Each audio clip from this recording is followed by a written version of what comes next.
पुरते निकसी रघुवीर वधु धरि धीर दये मग में डग द्वय झलकी भरी भाल कनी जल की पुट सूखी गए मधुराधर वै फिर बूझती हैं चलनो अब के तिक पर्ण कुटी करी हों कितवै तिय की लखी आतुरता पिय की अखियाँ अति चारु चली जल च्वै। आज हम लोग शुरू करते हैं तुलसीदास जी का लिखा हुआ वन पथ पर। वन पथ पर अर्थात जंगल के रास्ते पर क्या हुआ ये तुलसीदास जी बता रहे हैं। तो जंगल के रास्ते पर किसके साथ क्या हुआ? हाँ, तो सीता जी, राम जी, लक्ष्मण जी, ये तीनों लोग वन में जा रहे थे क्योंकि इनको वनवास मिला था। तो जब ये वन में जा रहे हैं तो वही देखिए क्या होता है, यही तुलसीदास जी बताए हैं। सुनिए सब लोग। हाँ ठीक है ना। अब देखिए तुलसीदास जी का मैं शुरू करता हूँ, सभी लोग ध्यान से सुनेंगे, ध्यान दीजिए। तुलसीदास जी के बारे में थोड़ा सा मैं आपको जीवन परिचय के बारे में बता देता हूँ कि तुलसीदास जी का जो जीवन परिचय है वो कैसा है। तुलसीदास जी के बारे में ये कहा जाता है कि जब तुलसीदास जी पैदा हुए तो इनके मुंह में दांत था और पैदा होते ही ये बोले राम। क्या बोले? राम। तो इनका नाम रख दिया गया राम बोला। गांव में कोई लड़की या लड़का पैदा होता है, मंगर को तो कहते हैं मंगरी, शनिचर को तो शनिचरी कहा जाता है, नहीं कहा जाता है। तो वैसे ही ये राम बोले पैदा हो करके, तो इनका नाम रख दिया गया राम बोला। हाँ, तुलसीदास जी जब पैदा हुए तो इनके मुंह से राम निकल गया, इसलिए इनका नाम इनके माता पिता ने। और जब ये पैदा हुए तो इनके मुंह में दांत था, तो इनके जो माता पिता थे डर गए, तो इन्होंने इनको क्या कर दिया? त्याग दिया। तो इनके पिता का नाम आत्माराम दुबे बताया जाता है और इनकी माता जी का नाम हुलसी देवी बताया जाता है।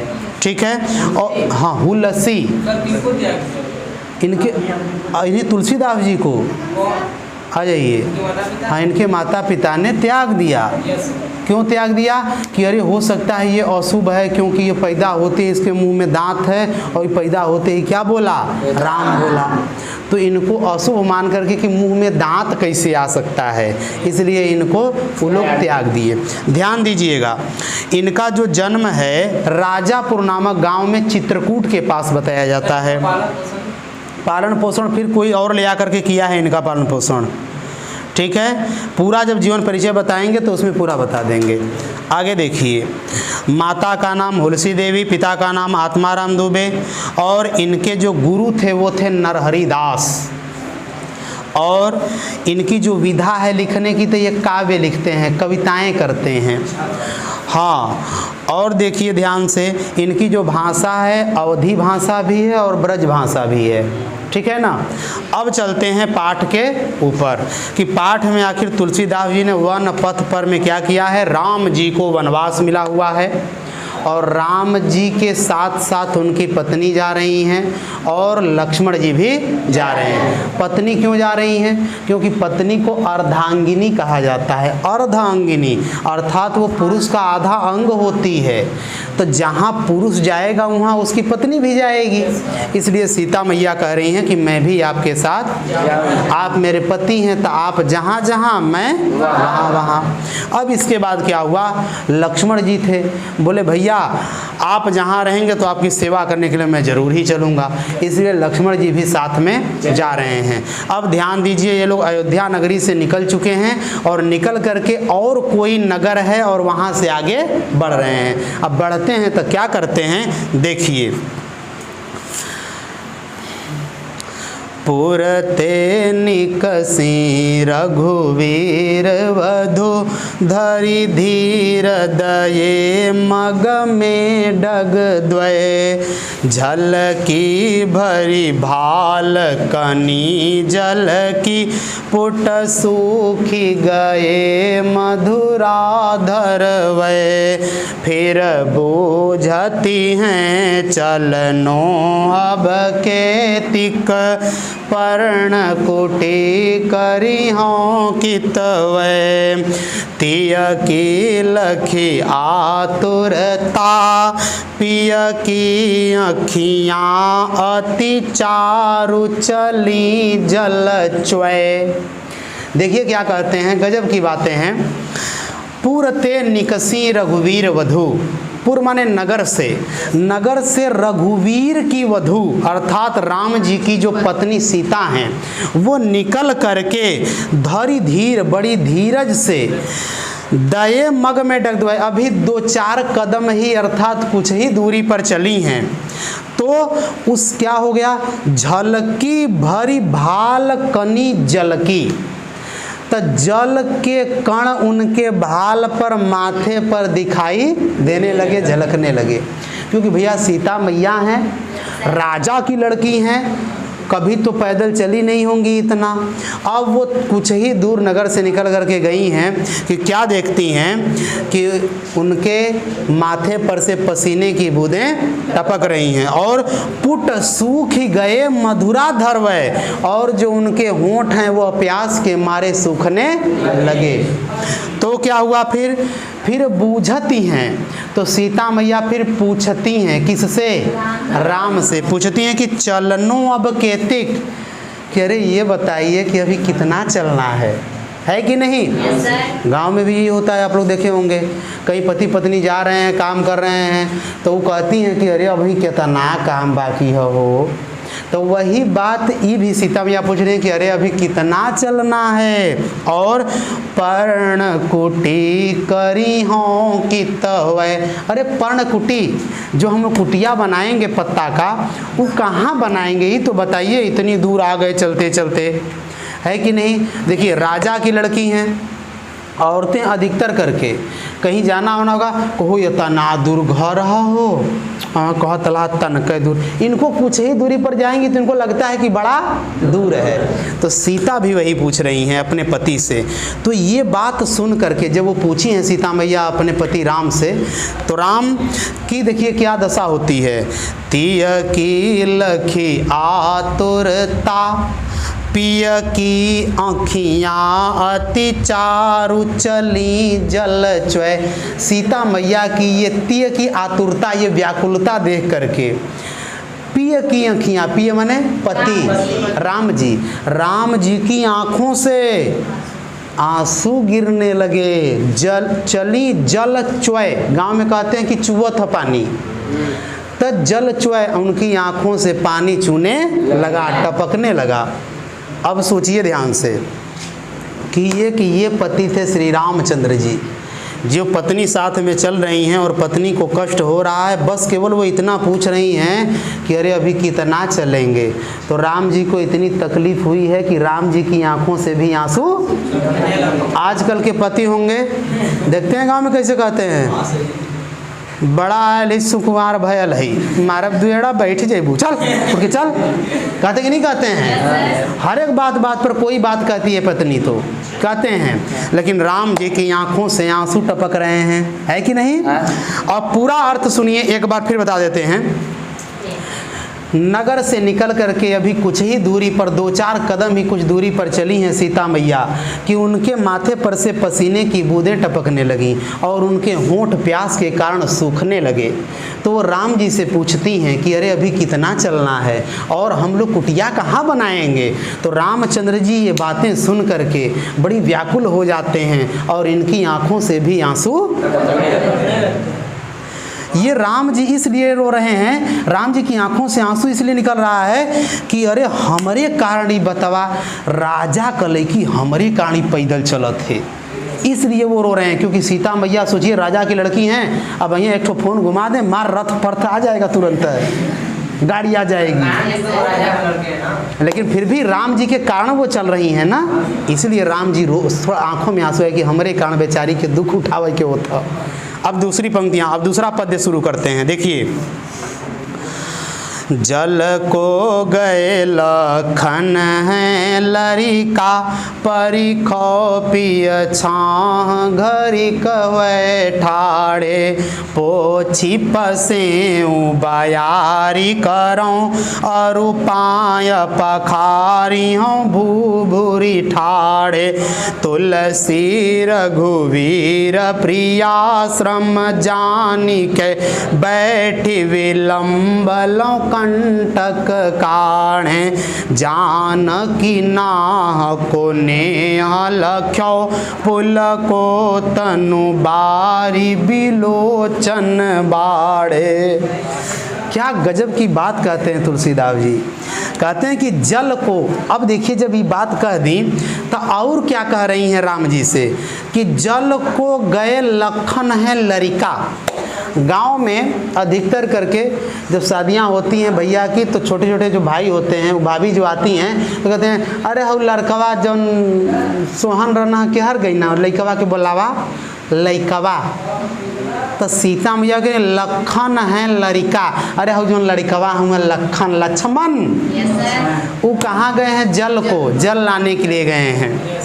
और परिखो पिय छाह, तब तक हे मेरे प्रिय, हे पति देव, आप न छाह में एक घड़ी थोड़ा खड़े हो जाइए जब तक वो पानी लाने गए हैं। कहते हैं कि जब तक लक्ष्मण गए हैं पानी लाने, तब तक आइए थोड़ा सा छाँव में खड़े हो जाते हैं, आराम कर लेते हैं। और पोछी पसेऊँ बयारी करऊँ, पोछी पसेऊँ, तब तक मैं आपका पसीना भी पोछ दूंगी और आपको बयारी मैंने हवा कर देना।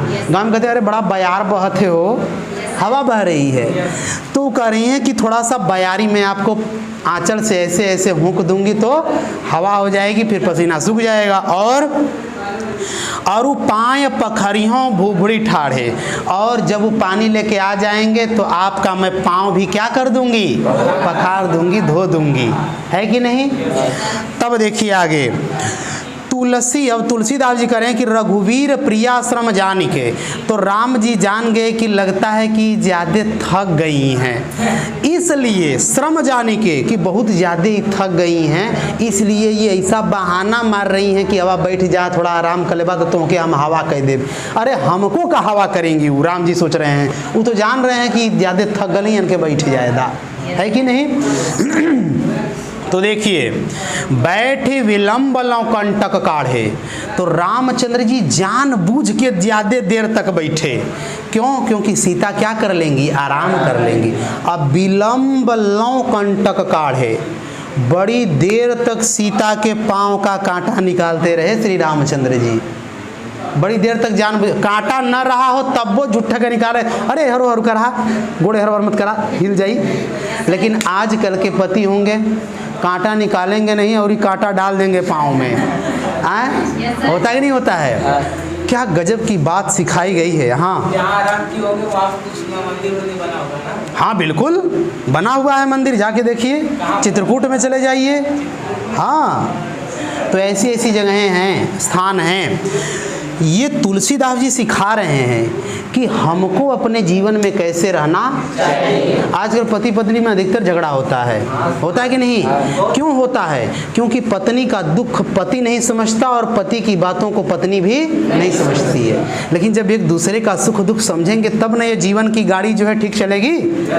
तो यहाँ ये श्री रामचंद्र जी बता रहे हैं, तुलसीदास जी बता रहे हैं श्री रामचंद्र जी के माध्यम से। हाँ, और देखिए क्या कर रहे हैं कि विलम्ब लो कंटक काढ़े, अरे बड़ी देर तक कांटा निकाले हैं श्री रामचंद्र जी जानबूझ के कि चला आराम कैली हैं, है कि नहीं?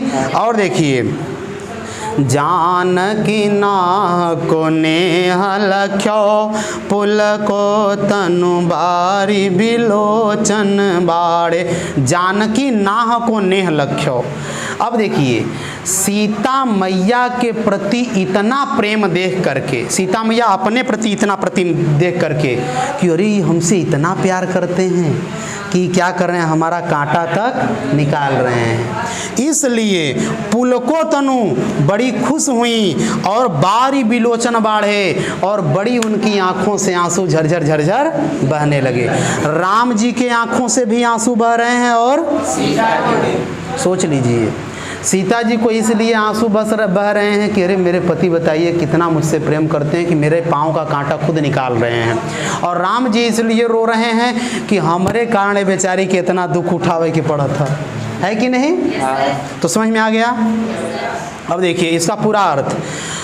सीता मैया फिर से कहती हैं कि हे पतिदेव, जब तक लक्ष्मण जी पानी लेने गए हैं तब तक आइए थोड़ा छांव में बैठ जाते हैं, मैं आपका पसीना पोंछ दूंगी और मैं थोड़ी सी बयार कर दूंगी, हवा कर दूंगी अपने आंचल से, और फिर आपका पाँव भी धो दूंगी। तो यह बात सुन करके श्री रामचंद्र जी समझ गए कि सीता मैया बहुत थक गई हैं, मेरी पत्नी जो सीता है वो बहुत थक गई है। तो वो जानबूझ करके ज़्यादा देर तक बैठे और सीता के पाँव का कांटा निकालते रहे, और ये सब करते हुए श्री रामचंद्र जी बड़ी रो रहे हैं, और सीता मैया के भी आंखों से आंसू बिलोचन बाढ़े, अरे आंखों में बाढ़ आई है, इतना आंसू बह रहे हैं। ठीक है, आगे देखिए। अब देखिए अब कहाँ की बात आ रही है, ध्यान से सुनिएगा।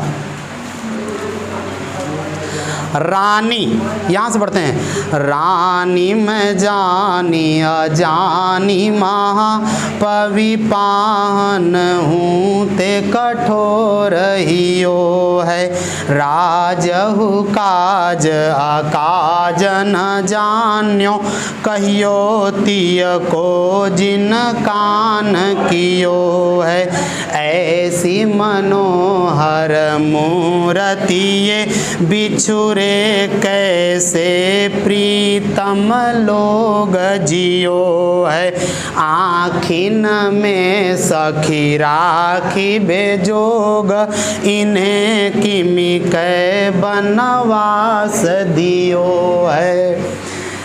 गजब की बातें हैं। आप कवियों को पढ़िए, सूर को पढ़िए, तुलसी को पढ़िए, कबीर को पढ़िए, मीरा को पढ़िए, आपको जीवन जीने का तरीका पता चलेगा।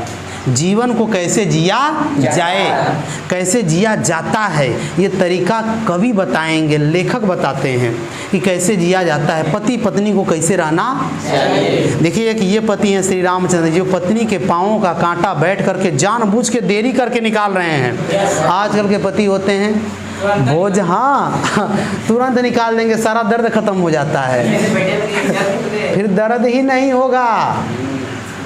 चल कि तोरे महावर लगल तोरे गोड़े में बड़ा सुखवार भयल है। और अगर पत्नी खाना देगी भोजन थाली में, अगर एक भी बाल आ गया थाली में तो लोग क्या करते हैं, थाली पटक देते हैं।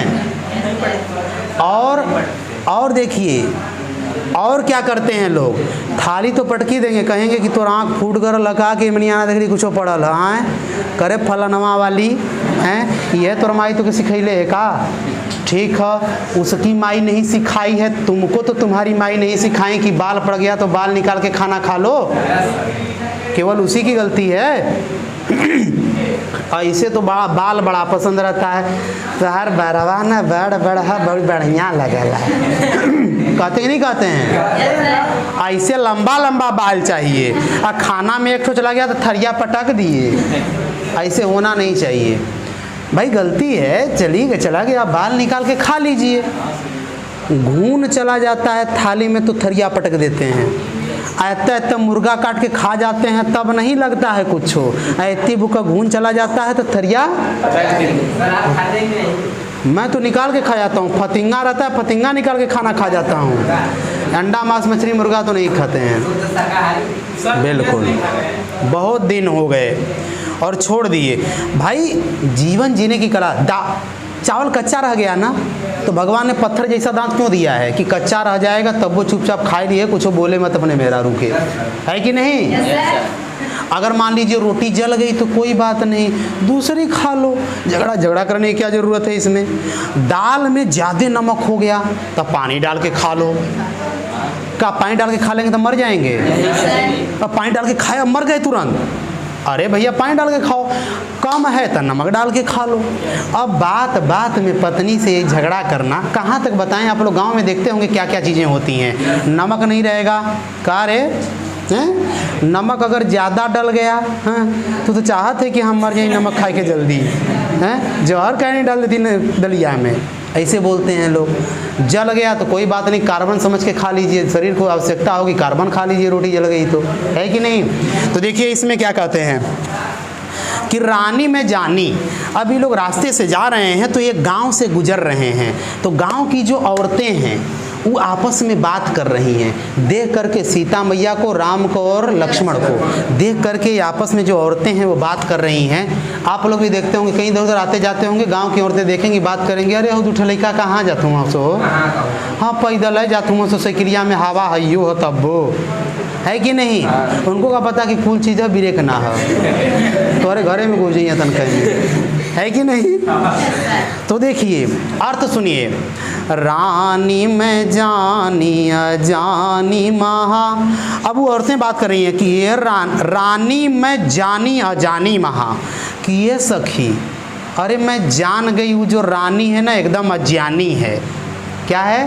अज्ञानी। कौन रानी? जो जिसने कैकेयी ने जिसने इनको वनवास दिया है। पूरे भाई अयोध्या नगरी में, पूरे राज्य में खबर फैली हुई है कि राम को राज्य मिला है, राम को वनवास मिल गया है, भरत को राजगद्दी दी गई है, और उस साथ में राम की पत्नी सीता भी चल दी है वनवास में। तो ये सारी जगह खबर फैली हुई है, इसीलिए ये आपस में बातें कर रही हैं कि जिस रानी ने इनको वनवास दिया है वो बड़ी अज्ञानी है, और पविपाहन हूँ ते कठोर ही वो है। अरे सखी, हम समझ गए कि उसका दिल एकदम कठोर पाहन पत्थर जैसा दिल हो रहा होगा उस रनियमा का, जिसने इनको वनवास दिया है। और सुनिए, राजहु काज अकाज। अरे जो कभी राजा होते हुए जिसने कभी कुछ काम न किया हो, सीता मैया राजा की लड़की थी, अरे जब वो राजा थी एको काम नहीं की थी। बताओ, राजहु काज अकाज न जान्यो, जो राजा होते हुए भी कोई काम नहीं किया, आज उसको बताओ पैदल चलने को दिया गया है। बताओ कितने कष्ट की बात है। और कहियो तिय को जिन कान कियो है। अब बताओ किसके कहने पर ऐसा उसने किया है। बताओ, वह रानी बड़ी अज्ञानी है जिसके कहने पर ये सब सारा काम हुआ है, और ये लोग बेचारे पैदल जा रहे हैं। और ऐसी मनोहर मूर्ति, गांव की औरतें देख रही करिए अरे क्या गजब की मूर्त है इनकी, गजब की शकल है, सूरत है इन लोगों की, मनोहर मूर्ति। ऐसे लोग जिनको एक बार आप देखें तो आपका मन उन पर न्यौछावर हो जाए कि अरे यार गजब, तनी और देख लें, तनी और देख लें।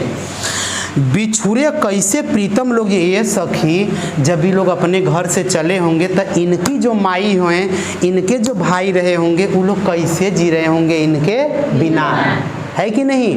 तो ये सखियाँ आपस में बात कर रही हैं, और क्या कर रही हैं कि आखिन में सखी राखी बेजोग। अरे सखी, अरे ये लोग तो आँखों में बसाने लायक हैं, ऐसे लोगों को इन्हीं किमकै वनवास दियो है। अरे इनको वनवास क्यों दे दिया गया है, समझ लीजिए। क्या बोले हैं कि इनको वनवास क्यों दिया गया है। ये कौन कह रही हैं?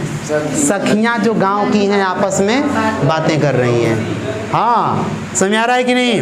आगे देखिए, फिर ये समाप्त हुआ।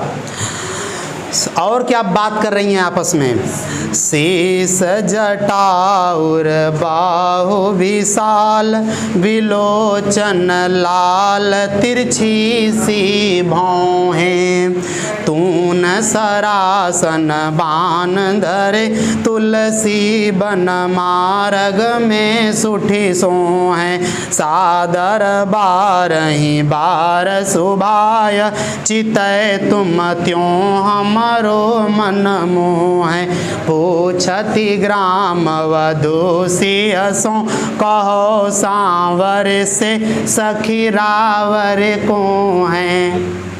क्या कहती हैं? अब देखिए, अधिकतर करके आप लोग देखे होंगे औरतें बड़ी जल्दी सखी सहेली बन जाती हैं। ऑटो में जाना होगा बाजार, बैठती हैं, एक लड़की बैठी इस मोड़ पर, आगे 2 मिनट बाद उस मोड़ पर दूसरी लड़की बैठी। अब दोनों में सखी सहेली हो जाएंगी। कहाँ जा रही हैं? बस कुछ नहीं, जाना था बाजार, आलू लाना था। अच्छा अच्छा, हम भी आलू लाने जा रहे हैं। अब वो आलू लाने जा रही है, ये भी आलू लाने, तो दोनों बहिनी हो गई। अब वहाँ तक उतरते उतरते सब सखी सहेली हो जाएंगी। लेकिन आदमी लड़का टेम्पो में बैठ गया, जब तक उतर नहीं जाएगा तब तक किसी दूसरे आदमी से कोई बोलचाल नहीं, आए बैठे जाए कुछ मतलब नहीं, है कि नहीं। लेकिन यहाँ जो औरतें हैं तो जा रही हैं, तो गांव की औरतें सीता जी से अब कुछ बात कर रही हैं कि ये सखी तनी यह रवा कहाँ जात हो, के हो बतावा, कुछ हाल चाल पूछ रही हैं। तो क्या कहती हैं कि शीश जटा, अरे सिर पर जटा बांधे हुए हैं, और उर्बाहु विशाल, और उनके जो सीना है चौड़ा है और बाहें क्या हैं? विशाल विशाल विशाल बाहें हैं बड़ी बड़ी, और सीना चौड़ा चौड़ा है। बिलोचन लाल, आंखें लाल लाल, और तिरछी सी राम जी की, और तिरछी सी भौहें, और भौहें क्या हैं? तिरछी हैं, तिरछी तिरछी भौहें रहती हैं ना, वो घुस जाती हैं दिल में, है कि नहीं।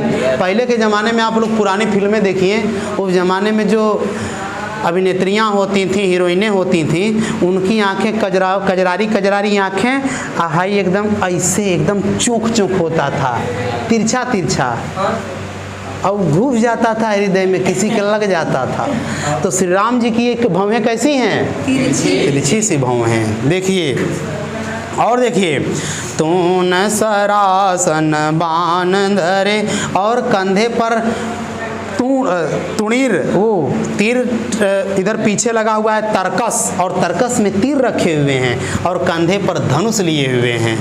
ये बता रही हैं गांव की औरतें। और तुलसी बन मार्ग में सुठी सो हैं, अरे वन के मार्ग में ये बड़ी अच्छे लग रहे हैं। कौन? जो सिर पर जटा बांधे हैं, बड़ी बड़ी भुजाएं हैं, सीना चौड़ा है, आंखें लाल हैं, तिरछी सी भौहें हैं, और कंधे पर धनुष बाण रखे हुए। तो वन के मार्ग में ऐसे गजब लग रहे हैं देखने में, कितना बढ़िया सुंदर लग रहे। और सादर 12 बार सुभाय चितय, अरे ये सखी ये बार बार आपकी तरफ देख रहे हैं, जहाँ जहाँ चल रहे हैं फिर आपको देख रहे हैं, फिर चल रहे हैं, फिर आपको देख रहे हैं, फिर तो क्या तुम त्यों हम, अरे ये तो तुम्हारा मन मोह ही रहे हैं, हम लोगों का भी मन ये। सीता जी से बात करके बता रही हैं कि ये सखी है जवन है ना, धनुष लिए हुए हैं, ऐसे ऐसे हैं, ये सखी बार बार तुमको देखते हैं पीछे मुड़ मुड़ के, और अरे ये हमारा भी मन मोह ले रहे हैं। सीता को रुकवा, हाँ सीता को रुकवा के पूछ रही हैं गांव की औरतें। और क्या कहती हैं? पूछती ग्राम वधु सियसों, ग्राम की वधुएं, ग्राम की औरतें सियसों सीता से पूछती हैं। क्या पूछती हैं? कि कहो सांवरे से सखी रावरे को है, ये सखी जो सांवरे हैं, सांवर रंग का हुआ सांवर का, कि रावरे का, ये राउर का लगन, ये तोहार का लगन सखी, ये पूछ रही हैं, है कि नहीं। गांव में पूछती हैं औरतें, ये सखी है के हो, है के हो, तो बताते हैं ये हमार अम्मा, बताती कि नहीं बताती हैं। तो वैसे सीता को रुकवा करके गांव की औरतें पूछ रही हैं। अब चलिए अंतिम वाला है, इसको पढ़ते हैं, अंतिम रचना। सुनी सुंदर बैन सुधारस शान, सयानी है जान की जानी भली, तिरछे करी नैन दसैन तिन्ह समुझाई, कछु मुस्काई चली, तुलसी ते ही अवसर सो हैं सब, अवलोकति लोचन लाहुअली, अनुराग तड़ाग में भानुदय, बिगसी मनो मंजुल कंज कली। अंतिम रचना में देखिए क्या कहती हैं सुनी सुंदर बैन सुधारस साने। सुनी सुंदर, उन औरतों की यह सुंदर अमृत वाणी सुन करके, अमृत रूपी वाणी जो बड़ी अच्छी, अच्छा ये बताइए अच्छी क्यों नहीं लगेगी? सीता के वो क्या हैं? पति हैं। और किसी पत्नी को अगर उसके पति के बारे में कहा जाए कि तुहार गजब अदमिया लगत हुआ, तो उस औरत को खुशी होगी कि नहीं होगी? तो सीता जी को बड़ी खुशी हो रही है। तो कह रही है कि सुनी सुंदर, इस सुंदर बात सुन करके, कैसी सुंदर? सुधारस भी ने, अरे सुधार अमृत में, मतलब अमृत रूपी वाणी सुन करके, क्योंकि ये बात सीता के लिए अमृत रूपी है, क्योंकि इनके पति की गुणवत्ता प्रशंसा की जा रही है, गुणवत्ता का वर्णन किया जा रहा है कि आपके पति बहुत अच्छे। सयानी है जानकी जानी भली, अरे जानकी जी सयानी हैं, मतलब जानकार हैं, लल्लू पंजू मत समझिएगा, जानी भली। सीता जी जान गई कि नहन बहुत चालू हैं, है कि नहीं? और क्या? तिरछे करी नैन देसैन तीन है। अब तीन है मैंने उनको, अब उस समझा करके धीरे से मुस्किया के सीता जी चल दी, मुस्कुरा के चल रही हैं। कैसे? तिरछे करी नैन। अब उस सखियों से करें कि ये सखी वो जौन हमारे हैं ना वो हैं, समझ कि नहीं आया? वो मुस्किया के, अच्छा भारतीय परंपरा में, सनातन धर्म में, हिंदू धर्म में पति का नाम नहीं लेते हैं, पूछते हैं। जैसे मान लीजिए कहीं दो औरतें चली जाती हैं, कोई पूछ दिया तुम्हारे पति का क्या नाम है, तो वो अपने से तू बता दा, तू बता दा, तो वो फिर बताती हैं।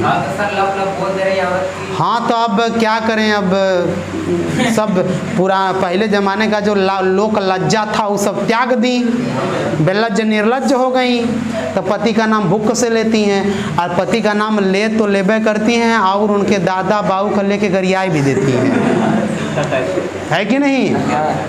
लेकिन यहाँ पति का नाम नहीं लेना है, लेकिन फिर भी बस वो पूछी है कि सखी वो कौन है, तो सीता मैया कुछ नहीं, बस वो तिरछे ये सखी हो जौन हमार वो हुआ, बस इतना कह करके मुस्कुरा करके सीता जी चल दी।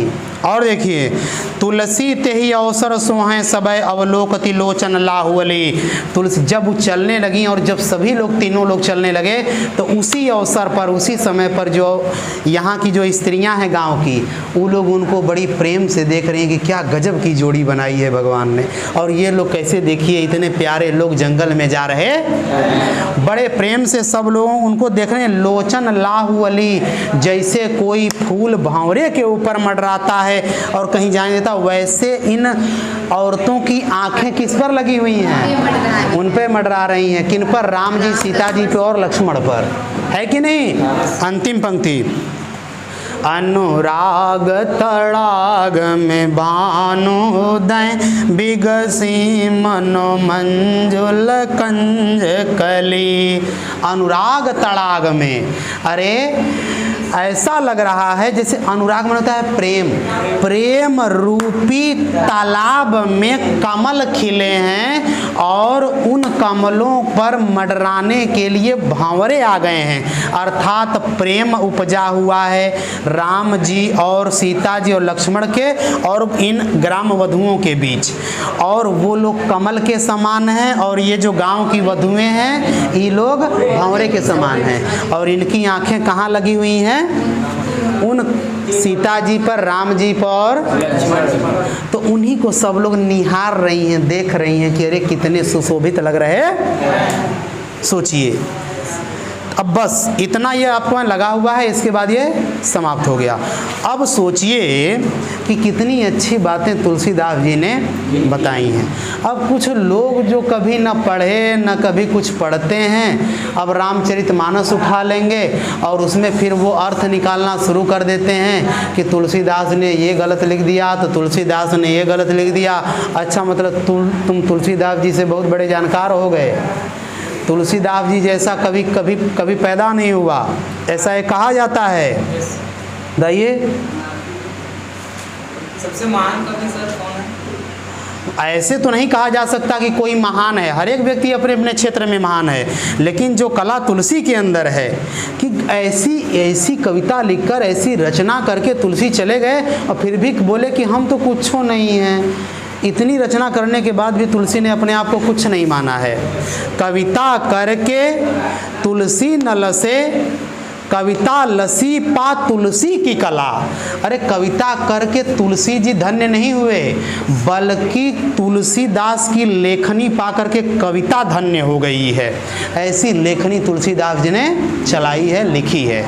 ठीक है, और आपका यह पाठ इसी के साथ समाप्त हो गया।